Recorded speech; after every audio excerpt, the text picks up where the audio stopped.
A lot of people think that when wanting to build wealth, it means that you're greedy. But what if it actually means that you're being wise? Today's episode flips the script with that idea.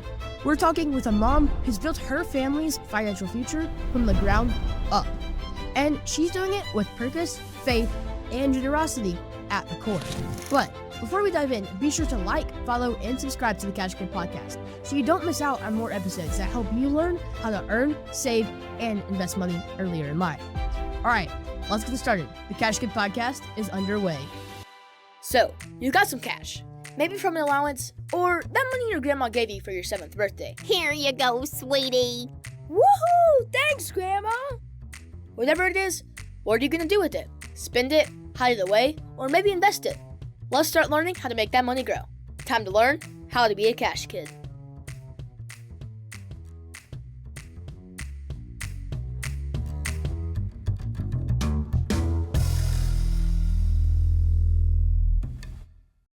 Today's guest is on a mission to equip families, especially homeschool families, with the tools, mindset, and biblical foundation to build lasting wealth and raise kids who are financially confident, generous, and wise.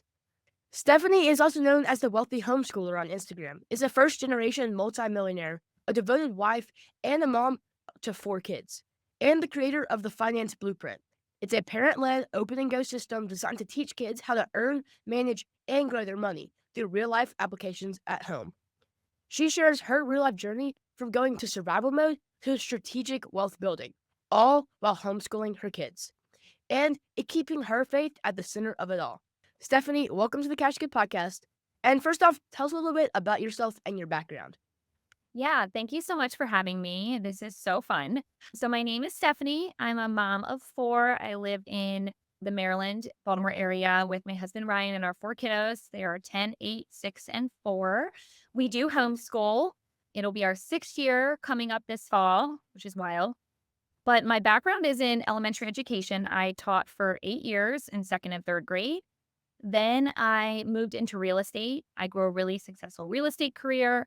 But when COVID hit, a lot of things shut down, especially here in Maryland, and it got harder to take my kid with me on all of my appointments, which I usually did. I incorporated them a lot into my life. And so I switched gears. We decided to stay home and homeschool the kiddos. And I put my real estate license on hold and started building some online businesses and opportunities to supplement that income and started the Wealthy Homeschooler page. Gosh, it'll be 2 years this upcoming February, just sharing our journey. That's really amazing and how you took something and allowed it to become part of your life. So you currently have 162,000 followers on your Instagram page, at Wealthy Homeschooler. So why did you start this page and what was your mission? Yeah, so I started this page really to share our journey with building generational wealth and using multiple streams of income to do, really hoping to inspire others and hold ourselves accountable too. It's morphed as it's grown and become far more than just a finance piece. We now look at wealth building throughout our entire lives and really living intentionally within how we parent and how within our marriage and within our finances, our faith, our health. And we share now a variety of different tools for people to use, systems within their home that we use here within our home too, to help us build that wealthy life. And I really love that your tagline, let's build a wealthy life. And you describe your family as a first generation multimillionaire homeschool family. What does that mission look like in a daily life?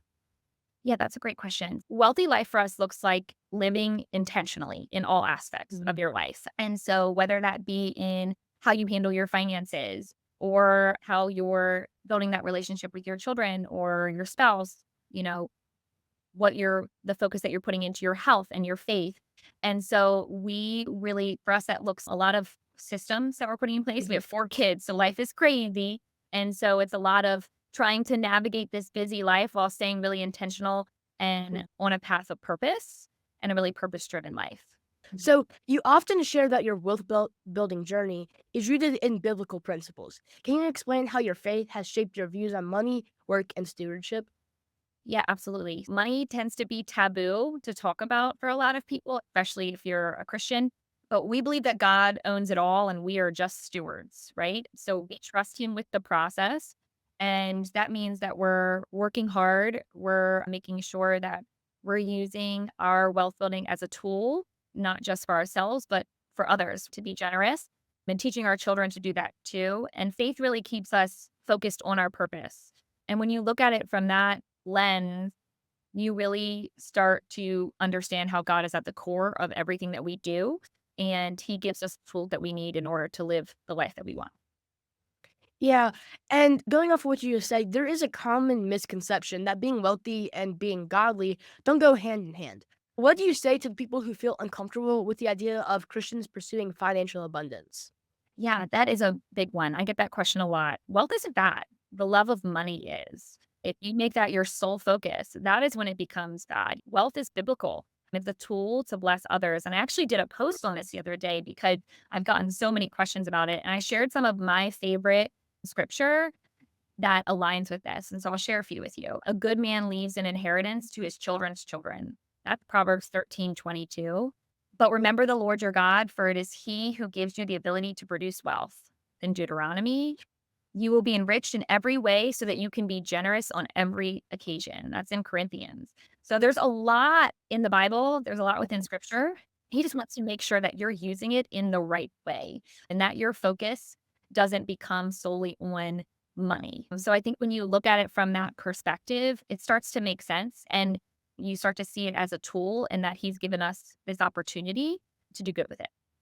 Yeah. No, I really like how you set that into the words and use scripture to help you. Mhm. So, in your content, you make it clear that it isn't just about money, it's about legacy and impact. How does your faith play into the kind of legacy you're building to your kids and your community? Okay, so for us, faith is at the foundation of our legacy. None of it matters without our faith. So we want to raise kids who love God, who serve others, and who live boldly, and who understand that wealth is a tool, it's not the goal. And so that's really what we try to communicate through our page, through our products that we share, and how we teach kids to manage money and how we teach them to steward it in a way that is following their purpose that God set forth for them.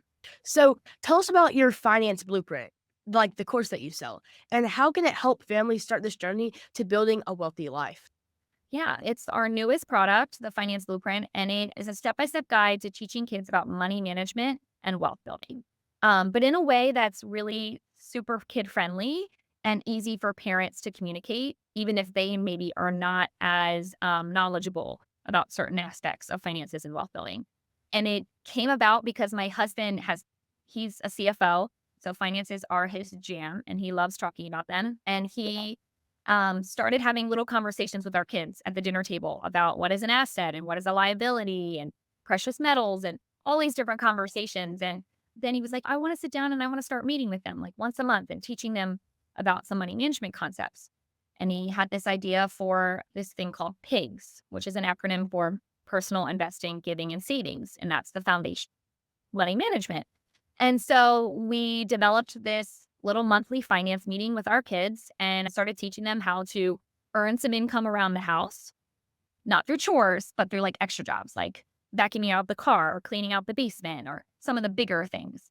They could earn income and then they would take that income and they would choose where to put it each month. How much are they putting in investing? How much are they putting in giving in their savings? And then how much do they want for personal spending?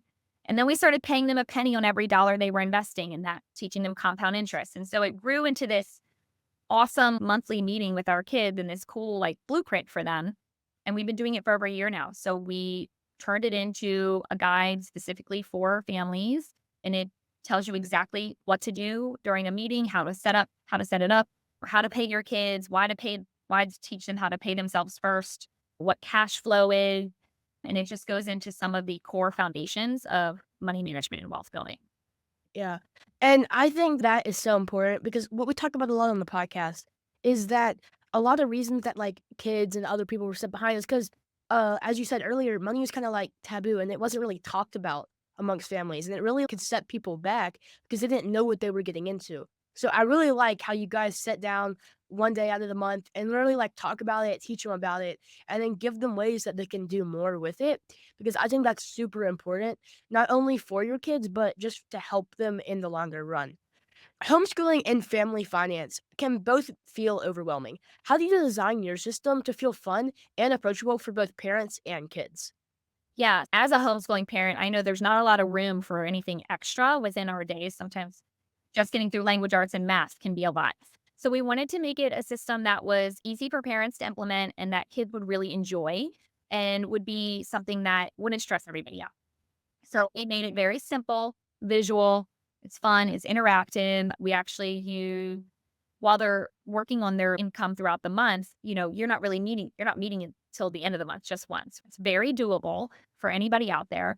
But we use these pigs. Each category of personal investing, giving, and savings has a little pig character with a poem and a story about the pig and that talks about them. So there's like Stanley the saver, and there's Ivy the investor, and Ivy waters her little tree and it grows, and her apples grow on her tree, and that's her interest that the kids are earning. And so they get to color it in. And it's really interactive and easy for kids to digest, even at a younger age. Our 4-year-old does it too. And while she may not pick up as much as our 10-year-old does yet, then just hearing those little bits and pieces, she starts to understand it. So we tried to keep it as simple and visual as possible for kids.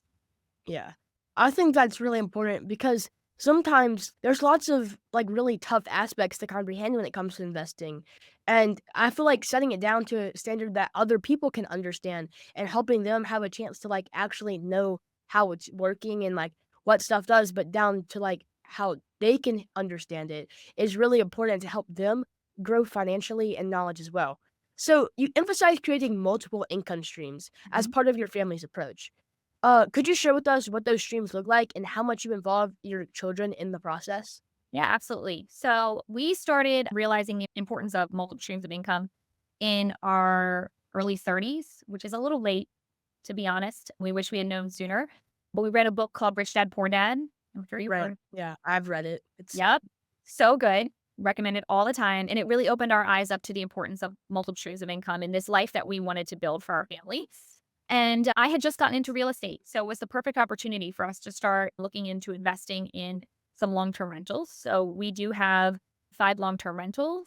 And then we have a short term Airbnb. We bought that one. This will be 3 summers ago. And that one is really fun because we purchased that one and it's in another state. It's in North Carolina. So since we homeschool, I moved myself and all the kids down for 3 months and we lived in the beach house and put it all together. And they were 100% a part of the process, which was really cool for them to experience. So we bring them in as much as we can. When we go hunt for properties, we're bringing them in. When we're analyzing a property to see if it's a good return on our investment, my 10-year-old sitting there looking at that spreadsheet with my husband. So we have real estate as some of our streams of income. Obviously, our brokerage accounts. We're actually about to open our son's first brokerage account. He has over 500 in his investing pouch in the finance blueprint, so he's ready. So we're debating whether it's going to be some Bitcoin or a normal brokerage account, but we'll see. And then we also have obviously some online income with digital marketing and affiliate marketing with our digital products, and then our normal brokerage accounts. So we've really tried to diversify it as much as possible, and we're teaching our kids to do the same. Now we incorporate them into our business. So when you go on the Wealthy Homeschooler page, you will see them in my video. I don't like to show their faces, but I do. Their bodies are in there and you can hear their voices. And since they're a part of it, we can pay them. So we pay them through our business. And then that goes into a Roth IRA for them. And that's how we started incorporating them. But they're really a part of every conversation we have. We don't hide any money or business conversations from our children. We always have them out in the open with them or invite them in to just listen and interact and give us their opinions too. Yeah, I think that's really smart, incorporating them with everything that happens. And also, you said that your 10-year-old has $500 now to start investing, open the brokerage account. Yeah, so I actually started investing when I was 10. And I think $500 was the exact amount I had because as a 10-year-old and, like, whenever I was younger, I get my money from, like, the birthday and Christmas and stuff. I just never spend it. That's just, like, personal preference. I'd hold on to my money as long as I could, and so I had $500 saved up in my wallet, and when I found out about investing and I really liked it, I really got my parents to open me up a Greenlight account. And I started investing. I set my $500 in. It really is helpful because you have a savings and a spending, a giving, and, investing. account and it gives you a debit card. And so it really helped me manage my money and see how everything was going. And now I have helped open one up for my younger siblings now who are 10 and 7, and they don't have it on like as much of a scale as I do, but they have both started investing and they have really started to see the impact. And for families starting from scratch, no wealth, no financial education, what's the pivotal first step that you encourage them to take? Oh, okay. Make the decision to be the catalyst of change. It has to start somewhere. And it only takes one generation to completely transform the future of a family. It takes one person. So that is my probably biggest piece of advice is it doesn't matter where you come from, whether you come from wealth or not, you need to make the decision that you want to do it. And then you need to act. Start small. Doesn't have to be a lot. Like you said, you started with $500 and you're investing and you just save that up over time. And you don't have to know everything to begin. You can learn along the way. There are so many tools and resources available right at our fingertips now to learn everything that we need to learn about finances. Make the decision to be the catalyst of change. Part of finance, sure, you have to have knowledge and stuff, but another part of it is you have to be mentally aware of it and know how that you have to change, especially as like Dave Ramsey and stuff and lots of other people when they talk about people in debt, they tell them that you're gonna have to change the mindset of how you act around. And so you have to change and be the catalyst of change, as you just said. And so I think that's really important. Before we close, is there anything that we haven't asked you that you would like to share with our audience? I really just think that I just want to stress that you don't have to come from wealth to build wealth. You don't have to come from wealth to be the reason why your family gets on a completely different financial path. Like you just said, it's a mindset. Wealth is totally a mindset. And that's the most important place to start. And like we said, to just start small, even if that's just taking a look at how you're spending and seeing where you can cut something out, even if it's just that coffee run that you're going to get. I love a good coffee run. I had to cut my coffee run out recently. So if you need to cut out your coffee run in order to be able to put that money towards something more important, like a new path for your family, like adding to your 401k, starting a new brokerage account, or starting a 529 for your kids, whatever it might be, you need to make that decision and do it. And just because you didn't come from wealth does not mean that you cannot Build Right. it, yeah. Yeah, exactly. And that's one of the points that's pointed out in Rich Dad Poor Dad. It doesn't take wealth to have wealth. You can come from anything. It's misconception for people that they It think is. we have to come from a financially stable family to have a great future, and that's not the case. Stephanie, we really appreciate your time and your expertise. Thank you for joining us on the Cash Kid podcast and boosting the financial knowledge of fellow Cash Kids everywhere. Be sure, guys, to go follow Stephanie on Instagram at Wealthy Homeschooler. If you like this episode, be sure to share it with someone today and help us, at Stephanie's tagline states, to build a wealthy life. Remember, anyone can be a Cash Kid. You just have to learn how to become one. Cash Kid, out.